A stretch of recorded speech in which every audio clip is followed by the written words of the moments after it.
Grazas aos que nos están seguindo a través de streaming e que os que nos seguirán no futuro.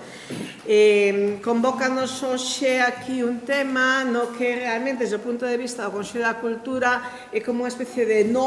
en que se xuntan varios dos temas que sempre nos convocan e que ademais nos convocaban de maneira moi especial neste ano 2022, non? Porque unha das liñas estratégicas que nos colocamos para desenvolver ao longo do ano 22 tiña que ver coa cultura marítima, non? Tiña que ver con esa interese noso en que non se esqueza a centralidade que na cultura galega ten que ver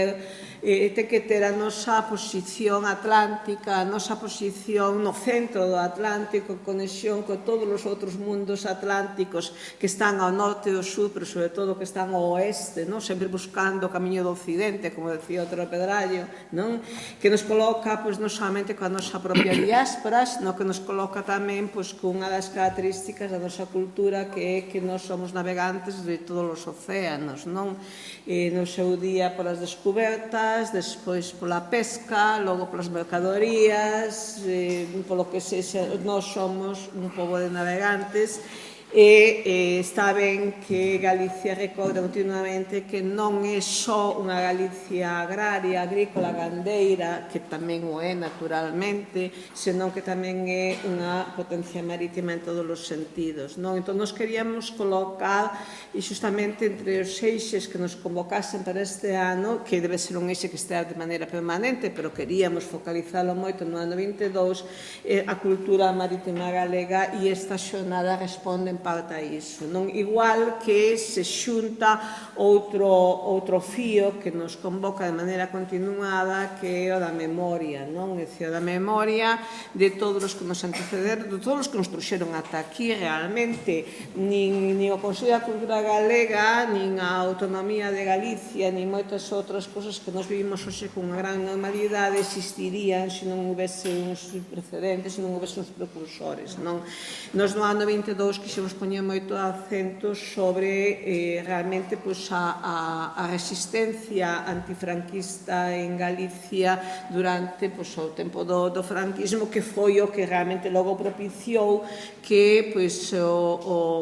se resolvese dunha certa maneira, cun certo tipo de estatuto, etcétera, esa situación despois da morte do ditador. Pero tamén é certo que nunca esquecemos tamén que iso tivo un antecedente previo anterior á Guerra Civil, que tamén é o que, de alguna maneira, se coloca sobre isto. É dicir, unha historia que ten que estar sempre presente diante de nós para facer xustiza aos que nos precederon e para facer ver que houbo sempre grupos de persoas que resistiron, que innovaron, que foron progresistas, que fixeron que non somente a sociedade galega no seu conxunto, e aí van incluídos tamén os dereitos laborais e os dereitos políticos, senón tamén todo o pensamento que vai evolucionando, asociado a iso, tamén o pensamento político se fose conformando dunha certa maneira.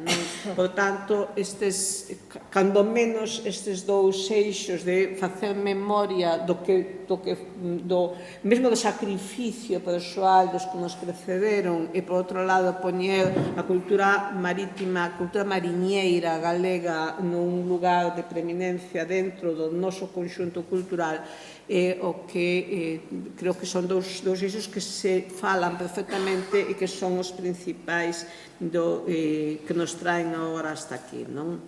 E, por tanto, eu agradezo, por un lado, a sección de pensamento e bens culturais do Consello da Cultura Galega que decidise sumarse a esta liña de cultura marítima justamente cunha actividade como a que hoxe nos convoca, e posto que non está Rebeca Blanco Rotea, que é a nosa activísima coordinadora,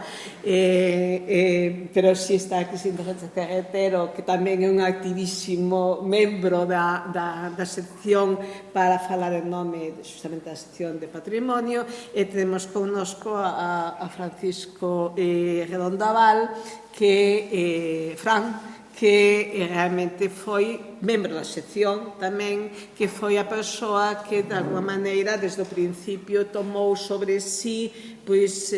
abordar este tema, que foi o que creo que propuxo na sección abordar este tema e que desde o primeiro momento foi o excelente encargado de leválo ao capote. Por tanto, falarán nesa orde e despois esperamos que ás 4:30 puntualmente deamos entrada ao primeiro relatorio desta tarde. Moitas grazas de novo a todos e a eles en primeiro lugar. Pois moitas, non teño que dar aquí, verdade? Non. Moitas grazas. Eu vou falar en nome de Rebeca Blanco Rotea e de feito empezo con a idea de que son os encontros e en parte ese dinamismo de Rebeca fixo que xa estamos no número 38 destos encontros que fai a sección de Patrimonio do Consello da Cultura Galega. E levamos coesta actividade desde o ano 2019. Este é o último encontro deste ano e pechamos con isto as actividades dos encontros. Normalmente se fan o primeiro semestre do ano. E quero falar un par de cousiñas, primeiro da estructura dos encontros, da relación co foro e logo da cultura marítima, pero seré breve.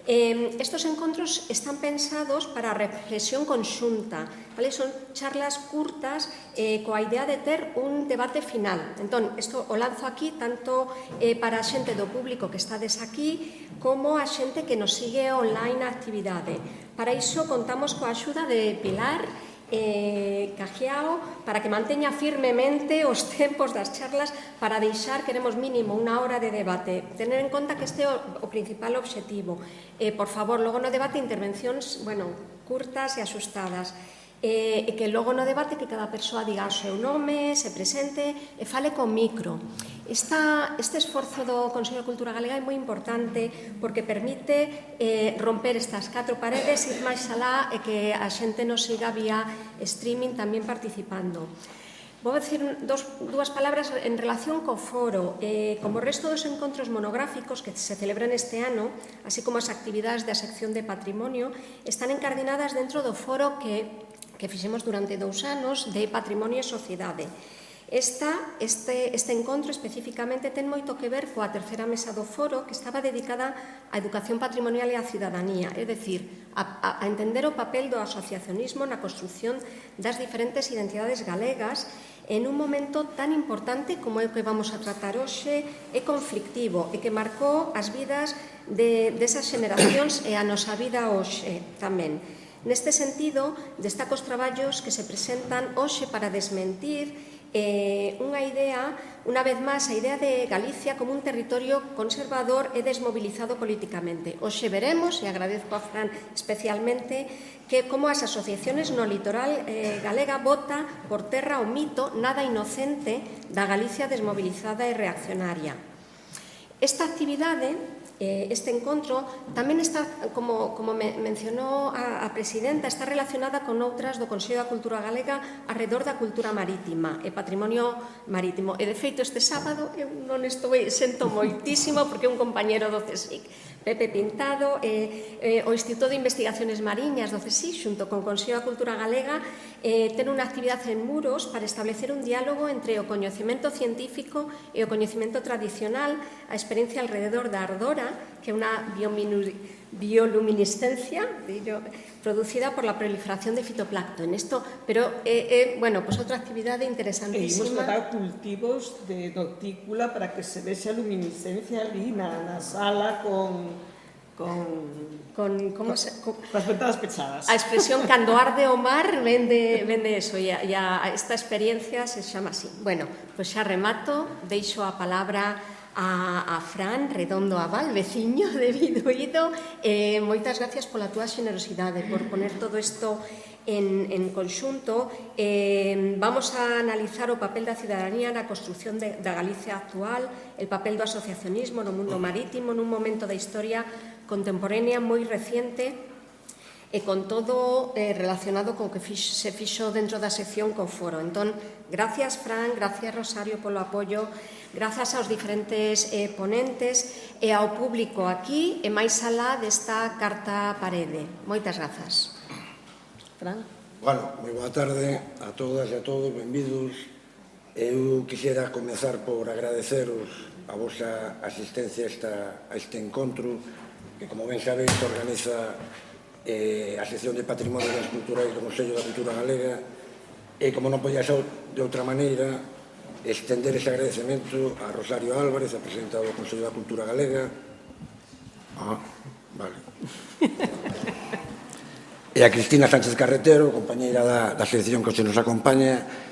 e como a min me parece moito máis interesante todo o que nos van a relatar os nosos 5 convidados hoxe aquí, vou tentar ser o máis breve posible nesta intervención.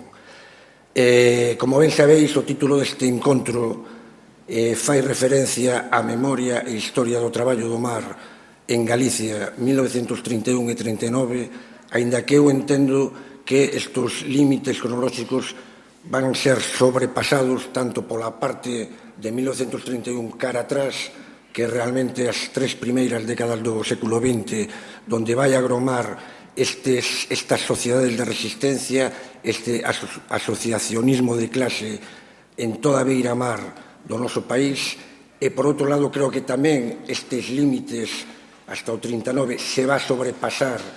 hasta, creo que, finais dos anos 40 ou principios dos 50, dada a cruenta, dura, estruturada e planificada represión que vai a padecer este país a raíz do golpe de Estado de xullo de 36, fracasado, que desemboca nunha guerra civil e que vai a provocar todo o que non sabemos. Entendo que nestas horas os nosos convidados van falar, evidentemente, de asociacionismo mariñeiro, de sociedades combativas de clase, que van a falar tamén da liorta existente entre estas asociacións e os grupos creados, exprofeso, de armadores, etcétera, e da liorta que se vai a mantener nestas 3 primeiras décadas do século XX. Entendo que tamén se vai falar polo miúdo dos cambios que a Segunda República van provocar nestes novos protagonistas, membros das sociedades e dos sindicatos de clase en toda o litoral galego, como esas mudanzas sociopolíticas van ter a eles como verdadeiros protagonistas, por outro lado. Creo tamén que se vai falar aquí dun tema duro, complicado, como foi a represión salvaxe, inmisericorde, que tivo lugar desde o momento mesmo do golpe de Estado, unha represión que vai estar perfectamente concretizada nunha legislación da que falará Bernardo máis despois, unha legislación de Mariña que vai ser absolutamente inmisericorde contra homes e mulleres deste país. E, por último, eu creo que aquí se vai falar, e isto creo que si vai, como os temas anteriores, traer moito debate, enriquecedor debate, creo eu, se vai falar das fugas polo mar, que a mí me parece un tema excepcional e asombroso. Vos pensade, isto non sei se moita xente o sabe, que as primeiras fuxidas por mar comenzaron aínda non rematado o mes de xullo do ano 36, é dicir, 15 días despois do golpe de Estado, cando toda a Galicia está dominada xa totalmente polos sublevados contra a legalidade republicana, van empezar esas fuxidas que non van rematar ata outubro do ano 48, é dicir, estamos falando de dúcias e dúcias de pequenas motoras, de sardiñeiras, de boniteiros, de barcos de vela que saen as agochadas dos portos e dos peiraos galegos, que cruzan toda a cornisa cantábrica nun contexto de guerra e que moitas delas chegan hasta Francia. Outras non van a ter esa sorte, van a fracasar nos intentos, pero isto vos dá un pouco unha idea da pericia que tiñan estes traballadores do mar no seu traballo, porque daquela non había GPS, entón esas travesías foron unhas travesías arriscadas que en moitos casos, ademais, se fixeron non só para salvar a vida, senón tamén para poderse pasar ao bando leal, ao bando republicano e continuar a loita contra o franquismo e contra os militares sublevados. Bueno, eu creo que somos, e con isto xa vou rematando, uns privilexiados, todos os que estamos aquí, por contar con 5 persoas que son verdadeiros expertos en todas estas cuestións e en moitas máis, que levan moitos anos traballando con moito rigor que teñen moitos anos nas súas costas unha investigación seria e moi rigurosa,